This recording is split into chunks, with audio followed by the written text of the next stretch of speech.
안녕하세요. 조금만 노력하면은 누구나 쉽게 할 수 있는 조달청 나라장터 전자입찰과 신용평가입니다. 반갑습니다. 여러분들의 구독, 좋아요, 알림 설정은 좋은 컨텐츠 제작에 큰 힘이 됩니다. 많은 관심과 격려 부탁드립니다.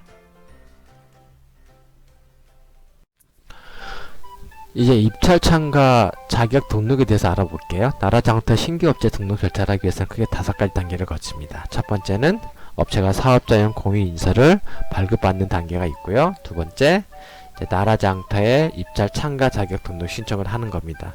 그래서 3단계가 나라장터 조달청 고객센터에서 입찰 참가 자격을 확인하고 등록 승인을 해주고요. 네 번째가 업체가 조달청을 방문해서 지문 등록을 하셔야 됩니다. 그리고 5번째 마지막으로 나라장터에 인서 등록을 하시는 과정.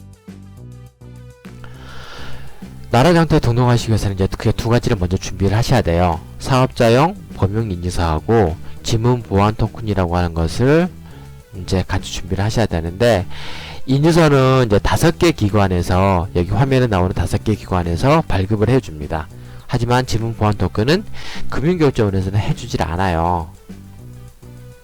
그래서 이제 업체들이 통상적으로 이게 단계가 개별적인 단계이긴 한데, 처음 등록하시는데 업체들 편의를 위해서 그냥 같이 진행을 시켜요. 그래서 여러분들은 이 4가지 업체 중에서 하나 선택을 하셔서 받으시면 되고요. 이걸 받는 거는 이제 직접 해당 업체를 선택하시던 해당 업체를 방문하셔서 그쪽에 서류를 제출하시면 됩니다. 유효기간은 발급일 기준으로 해서 1년이고요. 비용은 10만원이에요. 근데 비용은 협회라든가 이런 단체를 통하게 되면은 보통 한 20% 30% 할인권을 많이 배포를 해요. 그러니까 그쪽을 통해서 비용을 한번 알아보시면 되고요. 그 다음에 어제 20대 이제 본회의가 마지막 법안을 통과시켰던 게 공인인증서가 포함된 전자서명 법안이 통과가 됐어요. 이 전자서명법이 이제 통과가 됐기 때문에 이제 공인인증서가 폐지가 된다라고 하는 얘기가 있는데, 제 개인적인 생각이지만은 나라장터에서는 아마 계속 유지가 될 거예요. 유지가 될 수밖에 없는 이유가 뭐냐면, 이게 그러니까 부정입찰이라고 하는 부분이 너무 많거든요. 그래서 이렇게 강화시켰던 방법이기 때문에 아마 없어지지 않을 거라고 하는 게 제 생각이고요. 이제 유효기간은 좀 달라질 수도 있는데, 이 부분은 좀 지켜보셔야 될 것 같아요. 자, 지문인식이 이제 나오게 된 배경이 이제 제가 쉽게 설명을 해드릴게요. 공인인증서의 경우에는 얼마든지 복사가 가능하시죠. 비밀번호만 알게 되면은. 그래서 입찰 대행해주는 업체들이 많이 난립을 하게 됩니다. 그래서 불법 입찰에 대한 어떤 폐단이 발생을 하고, 그러다 보니까 선의의 조달 업체들이 피해를 보는 경우가 많았어요. 그래서 기존의 공인인증서에다가 생체 정보를 이용한 입찰자 신원 확인을 추가하게 되는 것입니다. 그게 바로 지문인식이에요. 지문인식 보안 토큰은 아래 이제 화면에 보이는 이런 모습입니다. 보통 입찰자 및 입찰 대리인으로 지정된 임직원이 최대 3명까지 등록을 하고요. 한 회사당 1개 사업자 번호로 구분되어 있습니다. 자, 지문정보 등록 입찰에 대해서 이제 제가 설명을 해드릴게요. 지문 보안 토큰을 아까 5개 업체인데, 보통 이제 금융결제원을 뺀다고 하니까 4개 업체 중에서 선택을 하셔서 신청을 하시면 되고요.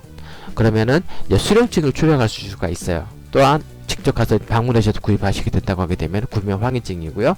이를 가지고 조달청 방문을 하셔서 지문 등록을 하십니다. 그리고 지문 보안 토큰을 수령을 하시는 거예요. 아래에서 좀 더 설명을 해드리자면, 제가 온라인 구매할 때 공인인증서하고 지문 보안 토큰을 같이 구매한다고 했잖아요. 업무의 편리상. 그래서 이 2번째 지문 정보 등록을 그냥 입찰자가 이제 고객지원센터 가서 신분 확인하시고 이제 등록을 한 과정이에요. 그리고 조달청에서 등록하시고 그 다음에 지문 정보를 등록하게 되어 있습니다. 지문 보안 토큰은 인증서에 저장을 하게끔 되어 있고요. 지문 인식이 이제 전자 입찰에 참여할 수가. 자, 이제 지문 인식 전자 입찰 관련해서는 이제 2가지가 이제 많이 얘기가 나와요. 중복으로 지문인식 입찰 대리인 등록을 할 수 있냐 없냐, 이제 이 과정인데, 크게 법인하고 개인으로 보시면 돼요. 이미 제가 동그라미로 표시를 해놨기 때문에 상관이 없을 거고, 크게 법인하고 개인이거든요. 이제 법인인 경우에는 이렇게 생각하시면 돼요. 법인이라고 하는 거는 법인 그 자체만으로도 개인하고는 별개의 새로운 어떤 인격체예요. 새로운 어떤 인격체이기 때문에 이 인격체에 대한 어떤 고유 번호가 만들어지는 거예요. 그래서 법인인 경우에는 중복으로 입찰 참가, 입찰 대리인이 자격 등록이 가능해요. 하지만 개인, 즉 여기서 개인이라고 하는 것은 개인 사업체를 말합니다. 이 개인 사업체의 경우에는 개인 사업체가 곧 개인이에요. 그렇기 때문에 만약에 중복 등록을 한다고 하게 되면은 똑같은 개인이 두 개의 중복된 인증서와 그 다음에 어떤 신체 정보 이 지문 인식 등록하기 때문에 얘는 허용되지가 않아요. 그래서 법인은 중복 등록이 가능하고 개인은 안 된다라고 보시면 맞습니다. 자, 지문 추가 삭제에 대한 부분이 있는데 지문 추가 삭제 다 가능해요. 하지만 다 신규 절차처럼 동일한 과정을 거쳐야 되고요. 확인을 거쳐야 되고 다 도달청을 방문하셔야 되는 거죠입니다.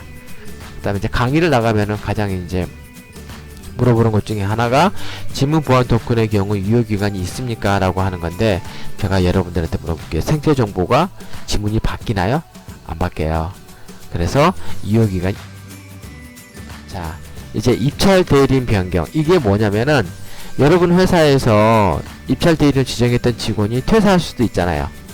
안 그러면은 또 새로운 직원으로 바꿔야 되는 경우도 있고. 그래서 바로 이런 경우 때문에 만들어지는 과정이고요. 이제 여기 나의 나라 장터 업체 정보 관리, 이제 업체 정보를 관리해서 입찰 참가 자격 변경, 제조 물품 갱신 등록 신청 메뉴를 클릭하게 되면은 변경하실 수가 있습니다.